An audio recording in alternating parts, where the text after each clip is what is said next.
Okay, welcome everybody. I am Mike Pappas. I'm the principal at Fox Elementary School, and I'm just going to help kind of get us started here tonight. On behalf of myself and Gwendolyn, the principal of Cipriani, we want to welcome both communities in, and we're hopeful to give you some information that'll be helpful moving forward and take some questions at the end of this. Right now, I'd like to introduce who I believe you see on the panel here. We have our superintendent, Dan DeGuara. He'll be speaking shortly. Our chief business officer, Rui Bao. And we have our assistant superintendent of educational services, Ching-Pei Hu. And behind the scenes, Pam Hopkins, who is the administrative assistant to Mr. DeGuara, and also Jerome Simon, our tech director, who's helping us out to make all this run smoothly. So with that, I'm going to turn it over to Dan for a brief hello to everybody, and then Rui and Ching-Pei will go through a presentation. This presentation will be what we shared with our staffs in an effort to keep us all on the same page, and then we'll have some time for some questions for all of us, or myself, or Gwendolyn, or both. We'll do our best tonight. So with that, Dan, go ahead, you're up. Great, thanks, Mike. Good evening, Fox and Cipriani families. I'm really glad that you're able to join us tonight. As Mike shared, my name is Dan DeGuara, and I'm honored to be serving as your new superintendent. In the perfect world, we wouldn't be meeting this way. It would be in person. However, these are some really extraordinary times. As we begin tonight, I want to share that we will be recording this town hall so that we can post it on our websites, and those unable to view it tonight will be able to access it in the future.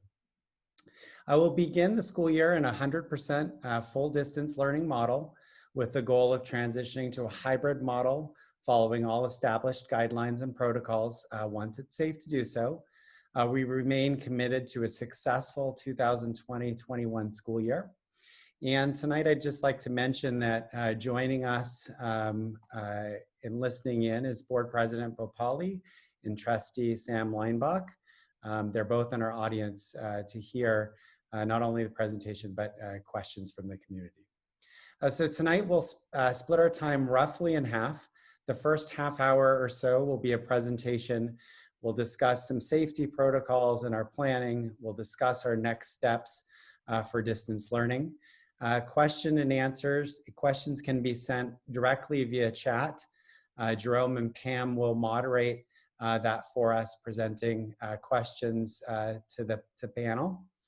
We'll do our best to get through as many questions as possible and making sure that we follow up with the community for any unanswered questions. And with that, I think it's important that we just jump right in. And I'd like to start with Rui Bauer, our CBO. Thanks, Dan. Hi, everybody. So echoing Dan, I'll be going over, Ching-Pei and I will be going over, in short, what is most of the presentation that we shared with the board on July 23rd, with the addition of some more school-specific components, and more importantly, you know, we wanted to provide this time for some Q&A. So with that, I'm going to start the presentation. There we go. Oops, sorry, apologies. So as Dan mentioned, we will be starting our school year in distance learning. What this presentation will also cover is some of our latest thinking when it comes to our hybrid model. You know, I think that we believe that even though we're opening in distance, it's important to be fully prepared and to continue the work towards hybrid. Before launching into those specifics, I did want to give a quick overview of our guiding principles. So when it comes to designing this work and thinking about what education will look like, whether in distance or in person, I think it's important to keep these guiding principles in mind. So our pillars are, one is prioritizing safety, two is ensuring instructional quality, facilitating effective and open communication, promoting consistency, and fostering reciprocal accountability. And these are our guiding principles from our board, and certainly the underpinnings of all of our discussions around our school reopening. So I won't linger too much on this page, but in short, various governmental agencies, whether it is the CDC, the California Department of Education, the California Department of Public Health, San Mateo County, often release new guidelines, and just know that we are committed to not only staying on top of these guidelines, but ensuring that we are following the latest recommendations and protocols. To that end, not only following these, but making sure that that is consistent across our sites. So our Board of Trustees met on July 23rd and had voted to adopt our dual model to include both an in-person instructional model as well as an option for families to attend remotely. Of course, this was all with the acknowledgement that we will continue to follow county and state guidelines, part of which is the fact that we would not be on the state monitoring list. As all of you know, San Mateo County is now on the list, which is why we are opening in distance. So health and safety. The governor has released very specific criteria around health and safety, around not only when a county goes on the watch list. So we're monitoring these metrics to sort of know and be able to anticipate when we would go on or off, as well as when schools do open in person, what the criteria for closing is. San Mateo County data, this was last updated August 1st, but it is something I assure you the cabinet checks daily. And then finally, when it comes to thinking about an in-person return to school, we're thinking very deeply about the San Mateo County's pandemic recovery framework, which is first, health and hygiene, second, face coverings, third, physical distancing, and finally, limited gatherings. And tactically for our communities, what this means is that when it comes to health and hygiene, establishing protocols around daily symptom screenings, protocols around cleaning and sanitizing, as well as a clear response protocol for confirmed cases and exposures. With face coverings, following the guidance of the county and state with requiring face coverings, as well as providing things like plexiglass barriers and shields for our SPED staff. Physical distancing, I'll get into more detail with that and in a second with the physical distancing and limited gatherings. So within our classrooms, we are thinking about stable cohorts as well as rearranging the classroom itself to ensure both the physical distancing and the stable cohorts. On face coverings, as mentioned, adults will be required to wear masks and maintain 6 feet of distance. With students, grades 3 and above will be required to wear masks, and K2 will be encouraged with specific guidelines around time allocation. And finally, we're continuing to partner with both the county and our healthcare partners around testing availability. With our staff, and this is protocol that we at the district office have already implemented, but any staff that comes to campus, whether that is in distance learning to work alone in their classrooms or in hybrid, will be required to undergo a temperature screening as well as do a self-certification that asks about exposure. This is to really ensure and maintain the safety of our campuses. We will also be sending out a staff survey to understand requirements there. And finally, when it comes to thinking about this transition back to an in-person model, there's a lot of other protocols that we're working with our school leaders in partnership around: designated entry and exit locations, symptom checks, assigned desks, designated bathrooms, and staggered schedules. A question that I often get is around our PPE ordering. So a quick overview: while we are expecting that families will provide their own primary masks, because that is, a requirement of simply going outside your house these days, we will have backup masks that are both adult and child sized.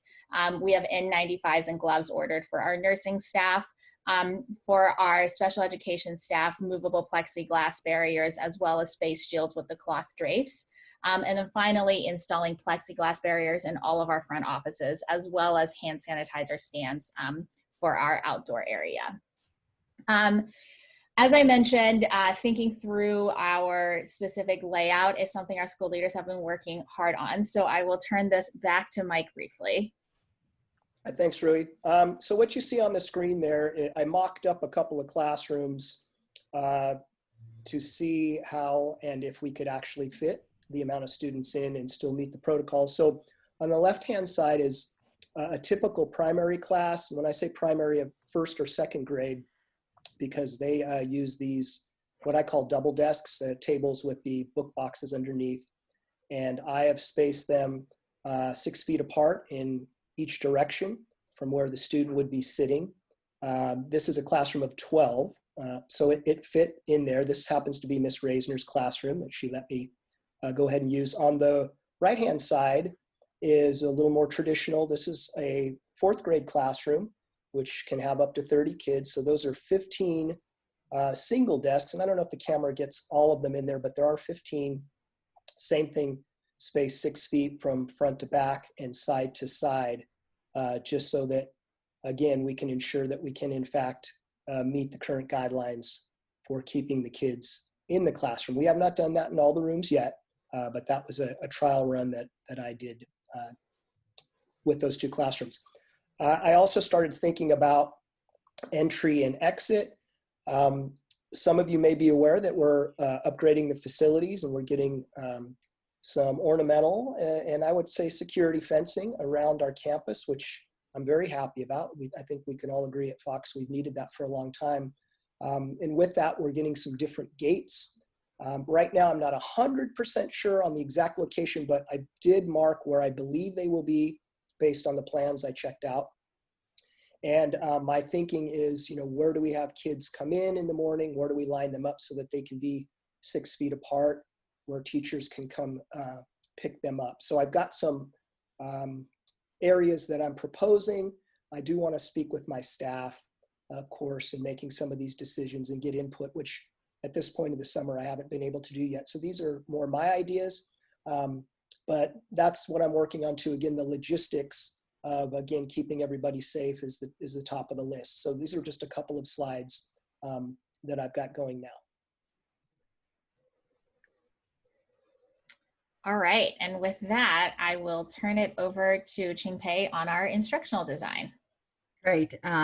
We're gonna just switch so that we can each drive our own, but they are the same slides. Good evening, everyone. I'm Qingpei. I am the Ed Services Assistant Superintendent. So I'm gonna talk a little bit about instructional design. We're gonna go quickly through the hybrid piece, simply because I know you're curious about distance learning since we're opening in distance.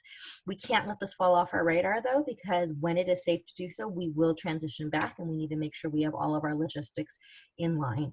This is something that we have shown several times at school board meetings. We are fully dialed up right now, meaning that 100% of our students will be engaging in distance learning to start the year. And as health conditions change, as the local situation changes, we'll adjust and eventually, hopefully, get to be full-time back at school. So while we are on the watch list, which we have been on now for some time, we are going to be engaged in distance learning. There is language from Senate Bill 98 that lays out expectations and requirements for all schools to follow. This is new for the fall. During the spring, we did not have very clear guidance. We had a lot of leeway and latitude, which in the moment was positive because it allowed us to adjust to our local context and learn what was going on in the world. But as we look at long-term distance learning, we educators all know we need some more consistency. We need more alignment across our school sites and grade levels. So rather than read to you all of the words on this slide, I'm giving you a little bit of context, so hopefully you've had time to read those words. These are the various requirements that we are working on with our teachers. Live daily instruction is two-way communication, and it is not simply I'm recording and pushing it out at 9 o'clock, but I'm actually online with your student, whether that be through a Zoom or a Meet or a phone call. We are required to take daily attendance for all students. We are required to provide a minimum number of instructional minutes that varies at each grade level. We continue to be required to provide for special education services. We need to monitor disengagement, just like we always do with chronic absenteeism. We have a responsibility as a school district to provide connectivity support for students who do not have solid Wi-Fi at home, as well as devices in order to access the distance learning. And the piece that is a little bit new and maybe different is we have to provide records of student completion of work, both during the synchronous time and the asynchronous time. We had families who opted not to participate because spring was too stressful. And that was fine. That was an option we gave. But as we go forward, attendance will be required, just like as if we were in person going to school on campus. We will provide 180 days of instruction, and we will monitor attendance as well as work completion and all the other things that come along with school: report cards, progress monitoring, classroom assessments. I want to spell out for everybody what synchronous learning looks like versus asynchronous learning. The idea of synchronous learning is that all students and teachers are engaged over a virtual platform simultaneously. That means just like we're engaging right now in a synchronous meeting opportunity, there will be times when students will log in as a whole class with their teacher, as well as times when it will be small group or individual, similar to what happens in the classroom. There are many times throughout the day where a teacher will pull the whole group to a teaching area, whether it be the carpet or the front of the room, followed up by individual attention as well as small group instruction time. Those will happen in a kind of substituted virtual manner. Asynchronous is where the activities happen at different times and you have flexibility. So there may be times when a teacher will create video lessons and post it online in Google Classroom or Seesaw or School Loop and say, please make sure during your asynchronous time that you watch this lesson or you do this worksheet. This allows the students to watch the lesson anytime, to watch it over and over again, and also to maybe adjust your schedules so that these can happen in the times of the day that fit the family dynamic the best. You'll see in this slide, we gave a little representation of what spring distance learning looked like in terms of grades, in terms of how the classroom ran, the scheduling. What we want you to pay attention to is in the fall, distance learning is going to look different. As I mentioned a few minutes ago, there will be grading. There will be full report cards. There is an expectation that students receive 3 to 4 hours of classroom instruction time each day. There will be regular scheduled synchronous learning that is predictable. There will be consistent communication between school and home so that you understand what the assignments are, where to find the assignments, what the learning objectives are, how your students are doing. And we have a lot of robust professional planning, professional development planned for our teachers. There have been several opportunities over the summer already. One of the pieces that will make providing support to staff easier is the fact that we have some consistent platforms rolling out for fall, whereas in the spring, teachers at all sites availed themselves of the wonderful tools that were made free. But that meant that at 7 school sites with over 220 teachers, there wasn't a consistent platform and there wasn't a way to centralize the support for the teachers and the families. What you'll see here is several of the online platforms that we are planning on purchasing and are in the process of setting up right now. So what's important to the parents is in the communication thread, TK through 3 families, you can expect to get all of your communication through Seesaw.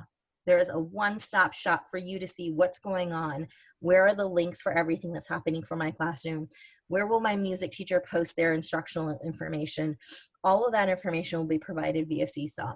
For 5 families, you will, Google Classroom will be your one-stop shop for communication. Then on the teacher end, for the learning management system, there are a couple of different tools, and that's what the teacher uses to collect information, to monitor, to track, to keep track of grades, to give feedback. So those are reflective off of the tools that they currently use. Your TK2 teachers may choose to use Google Classroom on their own on the back end, and that's entirely their decision. There's going to continue to be the clever single sign-on for families so that you can, in one access point, gain access to all of our adopted curriculum. So that'll be the social studies texts, the math texts, the additional supplementary materials like Raz Kids for Reading. Your teachers will be able to put in a link to Epic Books in their classroom code through Clever so that you will have ample access to a variety of texts without needing to have physical hands-on library time. We also are providing several kind of content creation supports for our teachers. as well as instructional supports that your children will get to avail themselves of. This is all in alignment with our current adopted curriculum. You may have noticed a few slides back, SB 98 requires that we deliver grade level standards aligned adopted curriculum. So that means our base curriculum that your students receive when they are at school in person is the base curriculum that we are going to continue using to deliver instruction in reading, writing, math, social studies, science. In addition to all of these, we will be providing PE for all students, TK5. Your 3rd through 5th graders will continue to get their weekly music lesson from the music specialist, and your 4th and 5th graders will continue to get their science instruction from their science specialist. Whoops. Some characteristics of live distance learning, just a recap. I know I spoke to a lot of these pieces, but we want you to understand that we are working on improving the distance learning. This is going to be far more robust than what many families received in spring. We had many teachers who worked their tails off and provided an amazing program, but we know that there was variability, and we want to make sure it's not a matter of luck of draw, but that there's consistency in our expectations, just like when your kids are in school in person. Our principals will be monitoring, our support staff will still be present. All of the support services that are available to your students when they are in person on campus are going to be available just through a remote delivery system. So I'm going to hand this over to Gwendolyn to speak a little bit about the prep and planning that Cipriani has been doing for distance learning. Thanks, Ching-Pei. I appreciate it. Our teachers have been actively engaged this summer, some of them on their own time, some of them through teacher leadership teams, but they have been pursuing more education in technology and have been working towards their Google Educator certifications, both levels 1 and 2. It's something that I am hopefully going to be able to work on myself over the next couple of weeks because they've been talking a lot about it. I have also been thinking a lot about how we are going to manage the logistics of distance learning.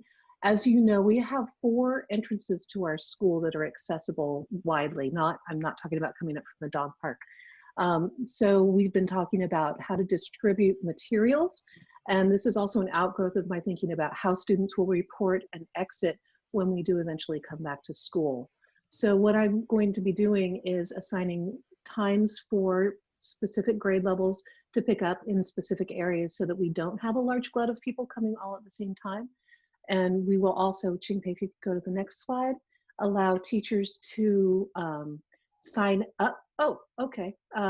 Never mind. Oops, I'm sorry. I clicked too quickly. There we go. There we go. And this is a kind of thing that we like to do at Cipriani, to give teachers choices about when they can access specific areas. So for example, this would be materials distribution. We also have areas, sign up sheets for our workroom, our library, things of that nature, just to ensure that our teachers are keeping safe when they do choose to access the campus. So that's just kind of some of the logistical thinking we're undergoing as a team. Thank you. Great. So I was scanning the chat questions, so I'll try to answer the things that I saw while Ms. Railing was explaining and going over a couple of the sample schedules. I want to make it clear we are still in negotiations. These are not fully vetted, so there's going to be some shift. But what we are proposing to our teachers is a graduated day of 4 hours for TK, K, 4.5 hours, 5.5 hours, growing up through 5th grade. So that there is a mimicking of the instructional day, but not an exact mirror. There really are a lot of things to balance, and I think Zoom fatigue for the students and staring at the screen all day long is a serious concern, and it's a valid concern. And so we are proposing that teachers work with their grade level teams and collaborate so that they set their instructional day starting sometime after 8:15 and ending sometime before 3:10. This gives a little bit of flexibility. Potentially your lunch break they're going to be 30 minutes, but maybe it's going to be an hour long, and the teacher uses that time to not only take care of her own family, but maybe uses it as instructional prep time. But the idea is we want our teachers to open every day with a live check-in with the class, have 3 to 4 instructional blocks over the course of the day, depending on the grade level. And then during those instructional blocks, mimicking what would school look like if they were in person. The teacher isn't talking all day long at the students. Thank goodness for that. Usually in a reading lesson, the teacher spends 15 to 20 minutes giving a discrete lesson on a discrete skill, and then students are released to independent individual practice. At that time, teachers will wander around the classroom and do individual check-ins with students who need extra support, or just to do some assessments and do some progress monitoring. They may also call small groups and work in small groups. So as we think about the substitution model online, maybe what's going to happen is during my first block, it's an hour long, it's my reading and writing block. My teacher's going to give me a direct instruction lesson and then say to the class, now go practice. Keep your Zoom on because I don't want to lose you. I mean, that might, if I were a primary teacher, I would tell the kids to keep your Zoom on, but turn your camera off. So that way when the 20-minute independent work time has passed, I can just call everybody back together and not worry that someone has logged off and forgotten to log back on, and now they're going to miss the next part of the lesson. So it's going to ebb and flow between. What we have not worked out is how much of every block is going to be live, synchronous versus asynchronous. We expect our teachers to provide live instruction. We expect there to be consistency across all grade levels and school sites, and we will share our final agreement with the community as soon as we have it. We also want everyone to notice that we have built in additional teacher prep time and collaboration time. This is a new, different way of teaching. While we are going to use curriculum we're familiar with and know how to teach, and we're going to deliver the content standards of our grade level, because we are trying to help our teachers work collaboratively, we want to make sure there is ample time in their day where they can collaborate with their peers and share the load, if you will. On the bottom of the slide, you'll note I did include the TK5 students will receive weekly PE lessons by Garza coaches. They will take on the students in a virtual setting. They continued providing their virtual support throughout the spring at their other school districts, and we're excited to have them on board. And then, of course, our students will get their music and science prep as normal. That's partially why we have to have a longer instructional day in 4th and 5th grade. If we don't have at least 5.5 hours of school, even though they're not going to be live the whole time, there is not sufficient time for our science specialists who work full-time and see 10 classes of students to deliver their 20 hours of science instruction across the multiple days. So the middle school schedule is also a sample. So this is just, you can see that we are suggesting that goes in blocks for the students, but given that this is an elementary presentation, I'm just going to go forward with that. All of our Wednesdays are in school. It's 5 days a week. During full distance learning for the district, 100% of the students are in school. We will continue to have students finish their instructional day before lunch on Wednesdays, because in our contract, we have a Wednesday rotation with our staff for professional development, individual planning, and collaborative planning time that we will want to continue to utilize. So you will get your minimum 3 to 4 hours of instructional minutes on Wednesdays as for SB 98. So the support staff are still fully employed as well. So what we wanted to share with you, I think it's a pretty easy concept to grasp. What are the teachers doing during the day? But there are several other employees that are part of our system that also support students. We have counselors from One Life Counseling who will be providing 17 hours of support to every elementary school over the course of the week. So what that's going to look like is they're going to be supporting teachers in and complementing the work for social emotional learning. As kids come back, we are going to really need to help them, one, process the trauma of being away from friends for 6 months, and then now still learning from home. We're going to be supporting them with explicit lessons on how to stay connected, how to be responsible online. We have great tools with FaceTime and Zoom and Google Meets and Hangouts that our students can avail themselves of to stay in touch with friends, but that requires we learn how to do it responsibly so that we make smart choices and we don't leave a digital footprint by accident. So that's going to be part of the instruction that our counselors work on with our teachers. You'll see all the various staff members who are still going to support any of your children who receive reading specialist support or learning center support, speech language pathologists. they will all deliver services remotely. So as whatever the schedule is that's set up, they will continue to get their instruction throughout distance learning.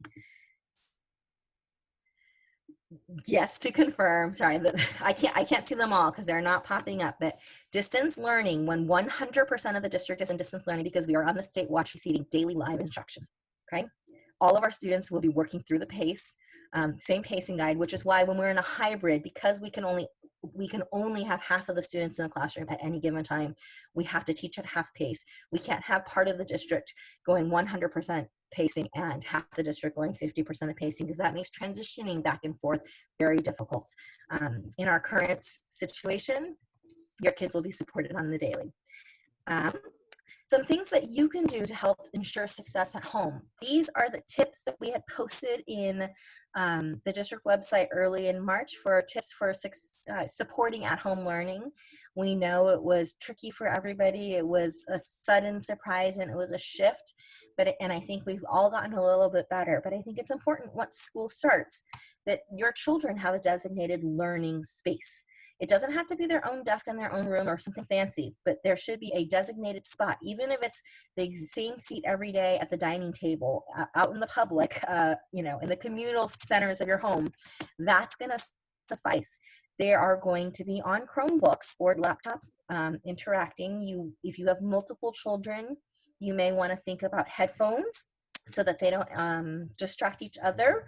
If you are sharing pods, even if your students are in different classrooms, because the grade levels at the schools are going to be working very closely to have aligned schedules, and everyone's going to log in independently anyways, you can still share your dining room table with your second grade daughter's best friend, even if they're in different classrooms. We do think it's really important to continue to check in with your students, making sure you help them check Seesaw, making sure you help them check Google Classroom. We know that you can't be the teacher, and we will provide supports for your students and teach your students. You don't have to be the teacher, but this is a new learning. And for most of us, we didn't learn how to do online learning until college or even later. And so we need to make sure that we are helping our 5 to 10-year-olds as we navigate this. I think routine is really important. I don't know about in your household. I know from my home, since it's been summer, bedtime has crept slowly from 8 to 8:30. Now suddenly at 10:30, my kids are still awake. I can't wait for school to start, even though it's going to be remote, because I know that by 9 o'clock, their teachers will be logging in with them and everyone has to be up. I think it's important too to remind folks that this is new. We all have to process. We have to give our kids time to think and to figure things out. And it's okay that they don't know the answers right away. You'll see the Golden Gate Bridge. We are lucky to live where we live, to have great weather and to have great trails right outside our doors. It's real. One of the things we keep seeing and reading about in terms of maintaining everyone's social and emotional health is getting outdoors and getting physical exercise. So yes, our teachers, regardless of staff, will be providing PE, and it will be organized, and that's going to be really great. But I think if we can build in a routine for daily family exercise, that's going to be something that's great for everyone. This next slide with all the interconnections is speaking to what I had talked about a little bit earlier. We have the tools to connect with our friends and our family who don't live near us, or maybe live across the street, but we're not comfortable social bubbling with them. We can use FaceTime. We can use Google Meets. We can arrange for social play dates for our kids, and we should try, because the social development is huge for young children. Being able to play board games online, there are a lot, there are things that you can do for free and things that you can pay for, but to be able to play or to talk and to see friends online is crucial. If you do feel safe to have a social bubble, that's one way you can support everyone. And then the last piece is, we are going to teach your students about digital citizenship, but this is a partnership, and we hope that you will help us in setting boundaries and routines and rules and monitoring. Naturally, we're all on Zoom a lot lately, and we know that some of our colleagues are multitasking and working double time because they're so busy, but that is something we will work hard to teach our children to not do, so that during live instruction, they are focused and engaged and living in the present. Next steps. I'm going to turn this over to Dan to talk a little bit about the logistics of what will happen as we transition, if and when we get to transition back to hybrid learning. Great. Thank you, Ching-Pei. Thank you, Rui.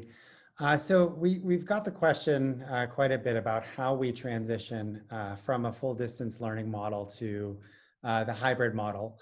We are under the San Mateo County watch list right now. Once we come off that watch list, we have 14 days that we have to stay continuously off of that watch list. Once coming off that watch list, we'll do an evaluation. We'll start surveying our families.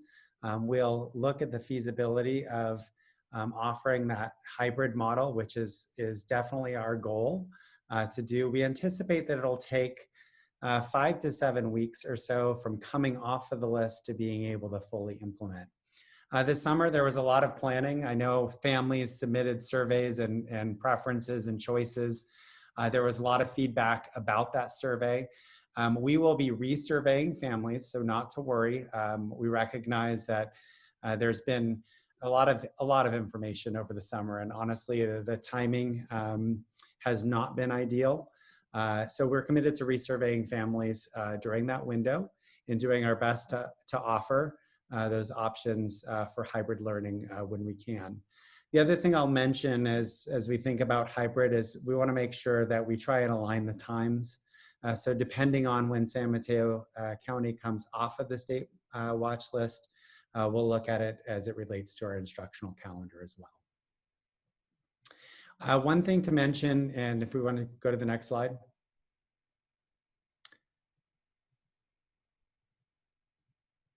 So I know a few questions in the chat were, what happens when we shift? And this is one of our concerns.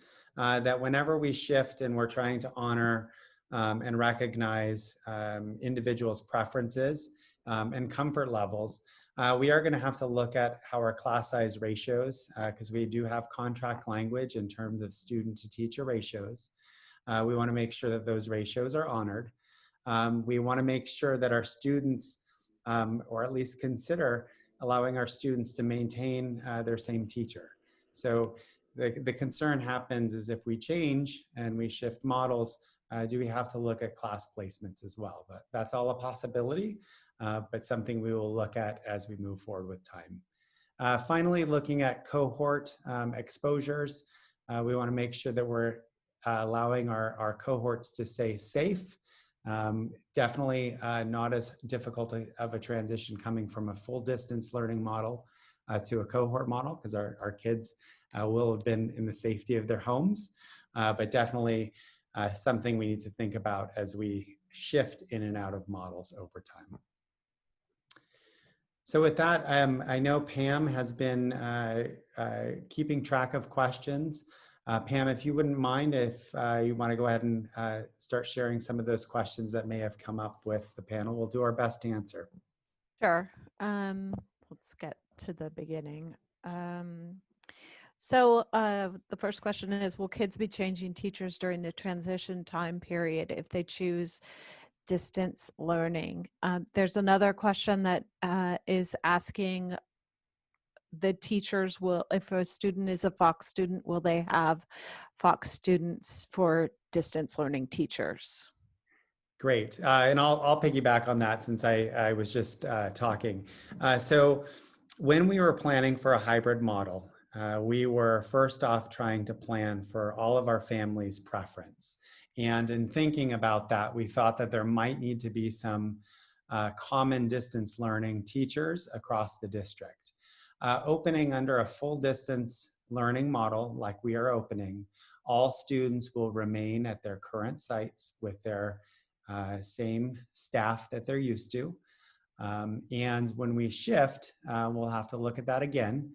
But there is the chance that if we decide to offer preference for families, that we may need to do some shifting of teacher assignments. Again, not ideal, but something we will need to look at as we get closer to that time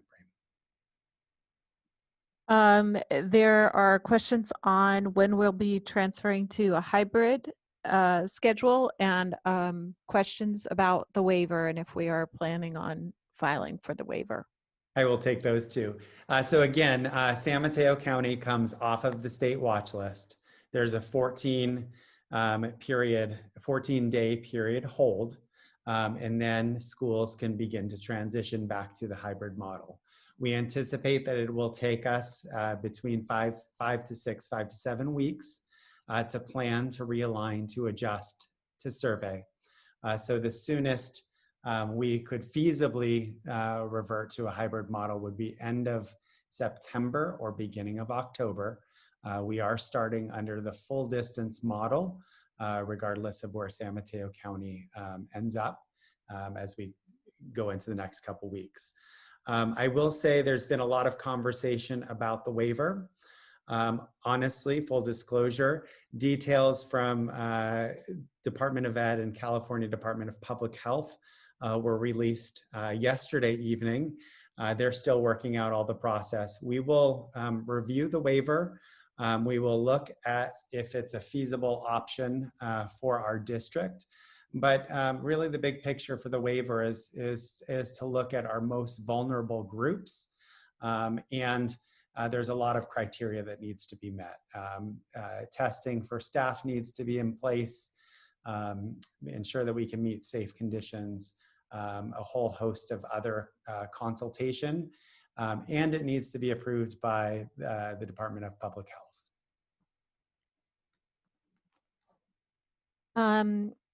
Questions about will there be standardized learning across the classrooms, and how will teaching be monitored and feedback provided to ensure there's equity across classes and grade levels? Do you want me to take that one, Jen? Please.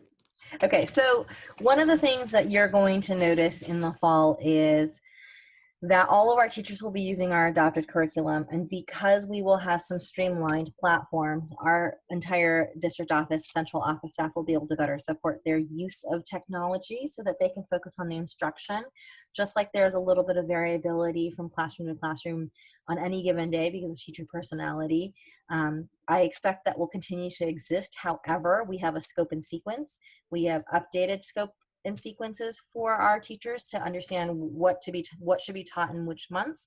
We have alignment that our teacher leaders are working on to ensure that the exact same science units are taught in each of the grade levels that are articulated up, so that when kids matriculate from one grade to the next year, we will know where their holes are as a consistent system so that we can work together to close those gaps. We've also identified the key standards so that hopefully, even though they didn't get to do the exact experiment that their older sibling got, they will have the skills necessary to continue to the next grade level and continue with critical thinking skills and math practices. We do have standards-based curriculum that all teachers have access to. So they will continue to teach, they will continue to monitor and progress monitor. The other piece that I think is going to help with the consistency is the expectation that teachers are providing communication to families on student progress, and the expectation that we continue to assess students. One of the things that we had agreed to in the spring to help support the transition, the emergency situation, was to say that we weren't going to give assessments to students. We thought this was a helpful piece for both the teachers and the students, but in reality, we need assessments in order to know where students are achieving and where they are not achieving, so that we can close the achievement gap and we can continue to ensure progress. And so that is something that we are going to collectively work on throughout the school year.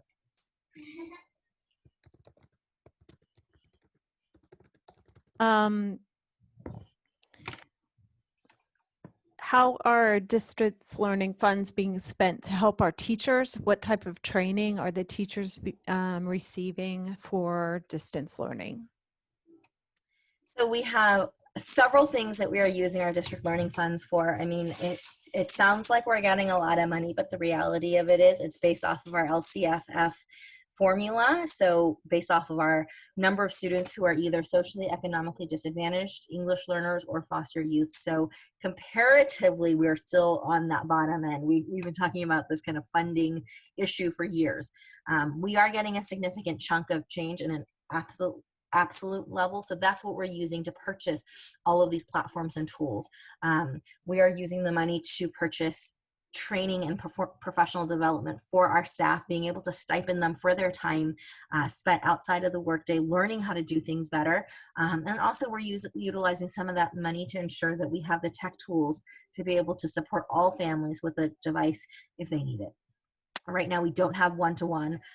We are lucky in that our community is very well sourced, and not as many families need individual devices as some other districts. So we think we can meet our needs, but we do have an order placed so that we can ensure that all students who need a device will be able to borrow one from the school district.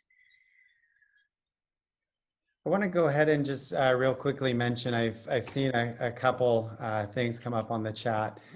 We are working with all of our groups that support BRSSD and families. First off, with our childcare providers, Rui, Qingpei, and I have been meeting with our childcare providers to just brainstorm how we might be able to support our families as we transition to this full distance learning environment. We're working very closely with them to utilize space, and more information will be coming out about that as time goes on. I want to also just recognize that we've been working really closely with School Force. I want to thank all of our parents and our families out there for the tremendous support to School Force.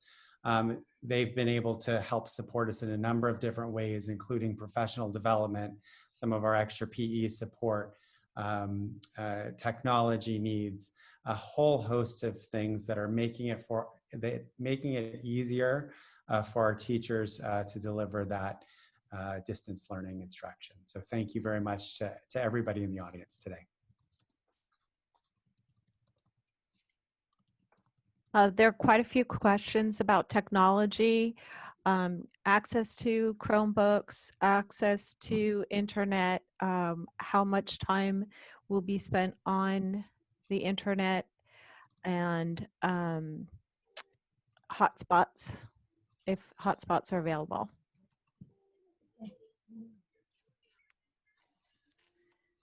So technology is going to be available for those who need it. We're still working through the logistics of how we're going to distribute and figure out who needs what. We will make sure that that's part of the distribution. I mean, we have textbooks and student workbooks and journals and materials that have come over the summer that students were able to go home with last year on Friday the 13th. What a great day, right? So we will figure out at a local level, both Gwendolyn and Mike will work with their staff to figure out what that logistic looks like, what the staggering of the day looks like. Is it pick up from in front of your classroom without any contact? Is it come with 2 students at a time at specific sign out times so that your student can at least see your teacher? So those are all local decisions that they're going to work out. There's a long list of logistics, but we are thinking about all of those as well. I would say if we're going to have to work out the process as well for requesting support for wireless access. We had a form in the spring that we were using, but we'll update that and then push that out to the community.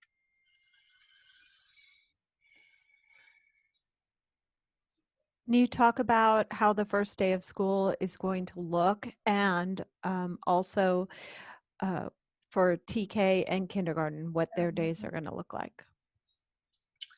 So TK and K are going to be shorter days. They always are. Where the requirement from the state is 180 minutes of instructional time every single day. They are going to utilize. They're going to still utilize the same tools as everyone else in terms of communication to the families. Seesaw, to post everything. We have heard from our TK and K teachers that Seesaw was very easy for the students to use because they can use any device to take pictures of their work and upload it. Most likely what's going to happen is there will be smaller groups of time. So instead of the teacher trying to lead 25 TK students or 25 kinder students at one time, your teacher will likely come up with a schedule that says, this group of 5 TKs will meet with me at 8:30, 9, 9:30, 10, and go through. And there will be a whole group, because it's important for the kids to see each other, and have breakout groups where they can talk to their peers. But our teachers have certainly learned over the spring how to keep kids engaged. Gwendolyn, Gwendolyn, Mike, you both have TK teachers. Do you want to add to that? Sure. I was actually really, I'm just going to give a shout out to Diane Sexton, who has been with the district for 45 years or more. I think this year 46. 46, that's right. Diane did a fantastic job leading a lot of technological charge last year, and was really excited to do it. She was very innovative with art lessons, music lessons with the kids, read alouds, that kind of thing. So the TK students are definitely, last year in the spring, got a very full and rich experience for their class time. I'm sure that Diane, because I know she's been at school a lot this summer, in spite of the fact that I've been fussing at her about it, she's planning even more exciting and enriching activities going forward. And she's collaborating a lot with our kindergarten teachers as well to make sure there's a seamless move between the kids that she had last year and the kids that'll be moving on. So Mike, I don't want to take up all the airtime on that. Yeah. Thank you, Gwendolyn.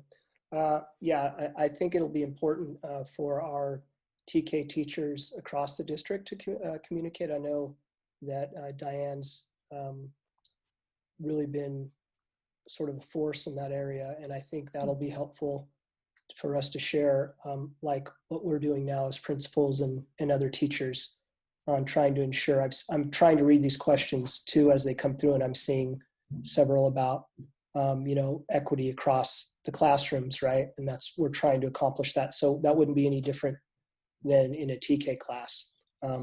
So I'll be promoting that, grade level collaboration, along with when we can do it across the sites.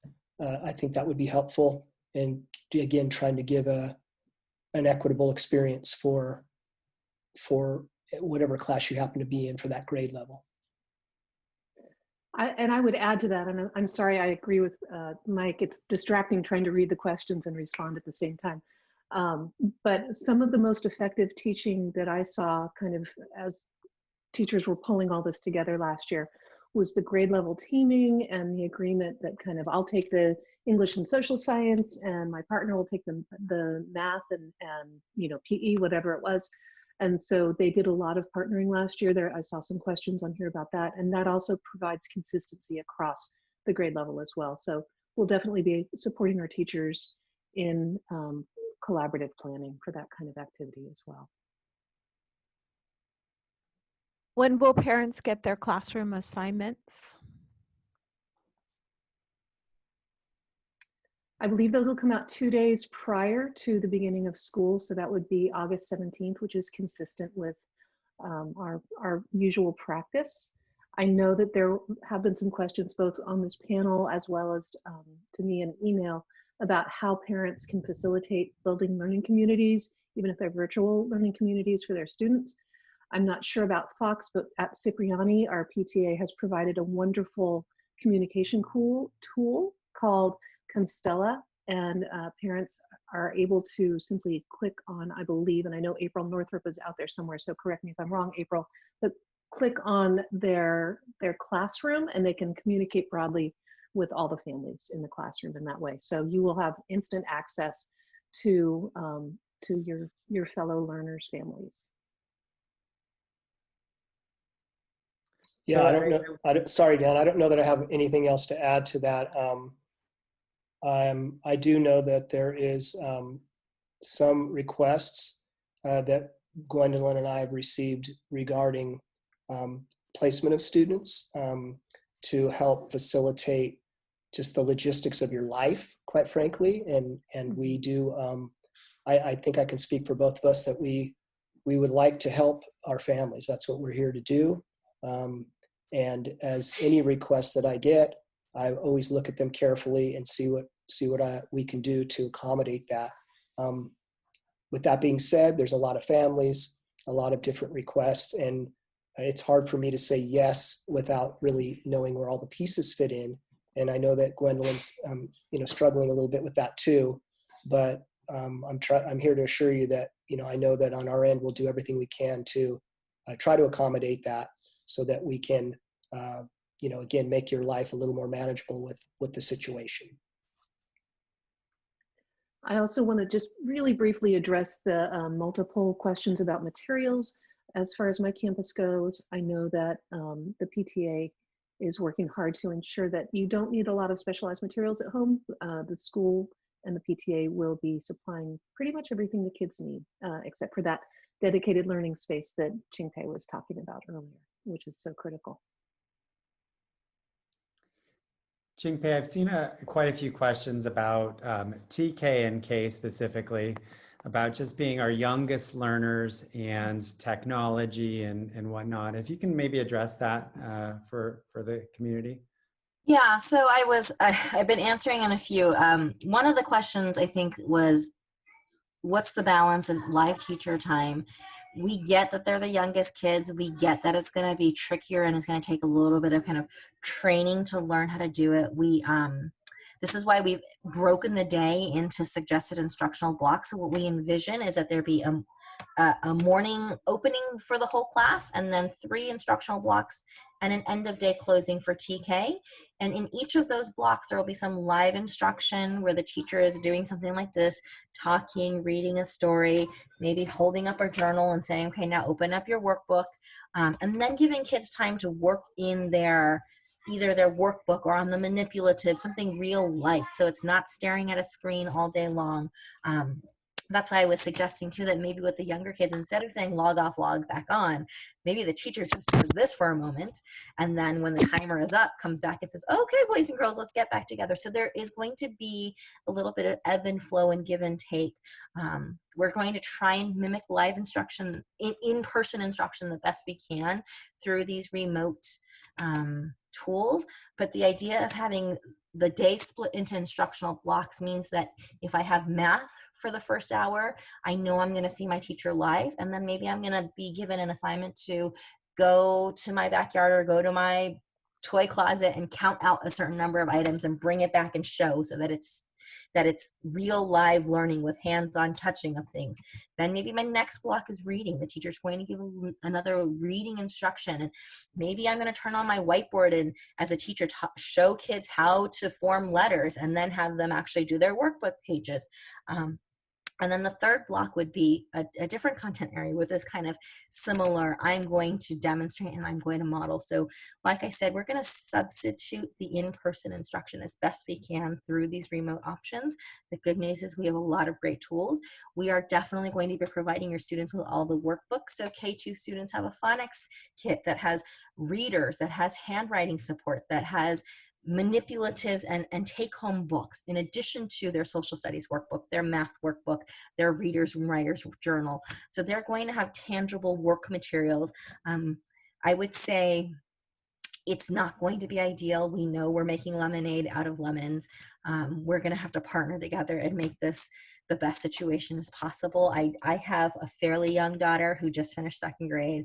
And I have to say, her learning experience was very positive being online all day long. Her teachers did synchronous and asynchronous learning, taught them how to use timers, taught them how to come and go. And she did not need my support for the entirety of the spring. I think even though our kids are young, they will rise to the occasion so long as we teach them the skills for how do I respectfully participate? How do I know when it's time to be quiet? Or how do I raise my hand? How do I draw on the whiteboard together? So I think there's definitely going to be a lot of teaching from our staff that looks a little bit different than what they're used to doing. But they teach routines, they teach respectful behavior, they teach respectful language on the regular. It's just the tool has changed. So I do feel like we are going to be able to meet the needs of our TKK kids, even in this kind of strange setting. And I do think it's fair, and it's a challenging situation that we all find ourselves in. Similar to Ching-Pei, I have a 6th grader and a 3rd grader. So, as parents, balancing education of our kids and our work schedules, it is a challenge that all of society is dealing with. I know yesterday and today was actually our welcome back administrator retreat. And the focus of our work for the last couple of days, aside from the transition, was talking about how we can be better together, and that working together, working smartly, is really going to help us all. That getting through this pandemic as a community is critical to each of our successes. This question has come up several times. I just want to answer it quickly. When we are in full distance for the full district, it is not an A-B schedule.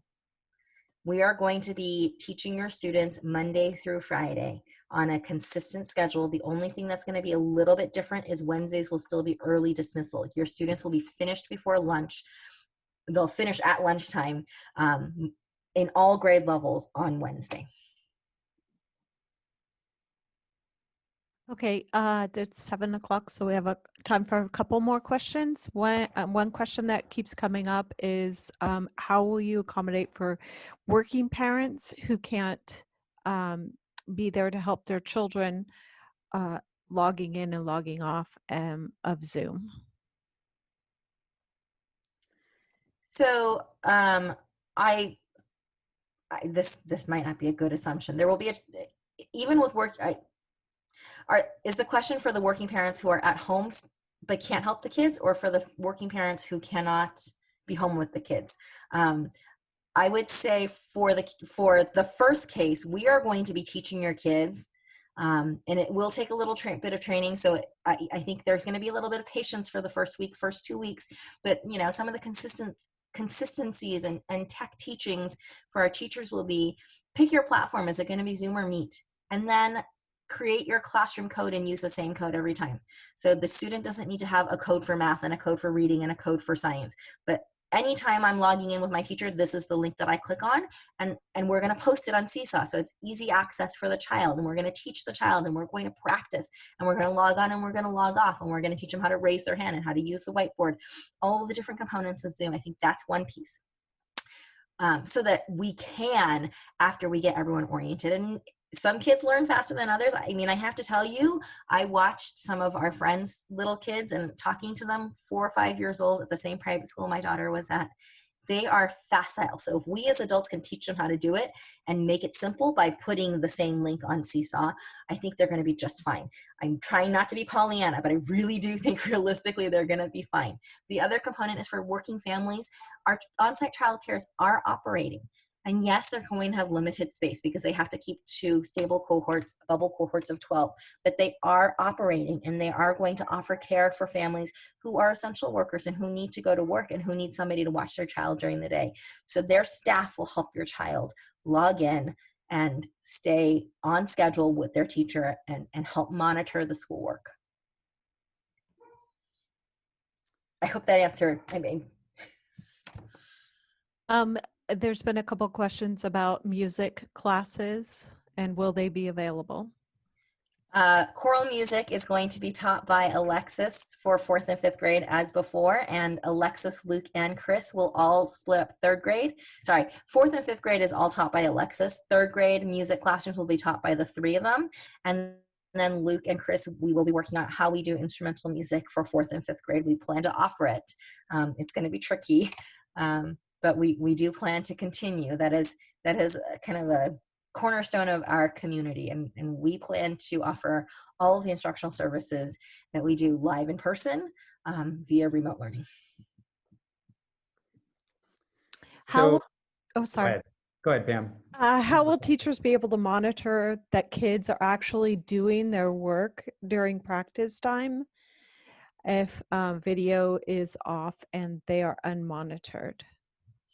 Kids are still going to be asked to turn in their work. So whether it's through an online turn in on Google Classroom or take a picture and post it to Seesaw, teachers are going to monitor their work product. So I may not be monitoring that they're doing it at that exact moment, because maybe at that exact moment my little sibling is having a meltdown and I can't access my work. But if I turn it in, my teacher will see that it's correct, that it's done. He or she will correct it and give me feedback. And so there's going to be a balance. This is going to be, on the one hand, we're going to have live synchronous learning with schedules and predictability, but it's still distance learning, and there's still going to be a little need for a dance and a little bit of flexibility to match the, to meet the needs of our community. Great. So with that, I am going to close this out for tonight. I just want to thank everybody for joining us this evening, and know that this is by far not the last communication. We are going to continue to reach out to you. Your principals are back in the swing of things. They'll be reaching out to you, following up with you about specific site requests and site needs moving forward. And just know that we are all in this together. It is a change process, and sometimes change is difficult, but we remain committed to a strong 2020-21 school year. Again, I look forward to connecting with you as we move through the school year, and much more to come. We will be taking a record of the chat so that we can make sure we're reaching out, answering all those questions that we didn't get to tonight. And again, I just want to thank the community for joining us. Have a nice evening.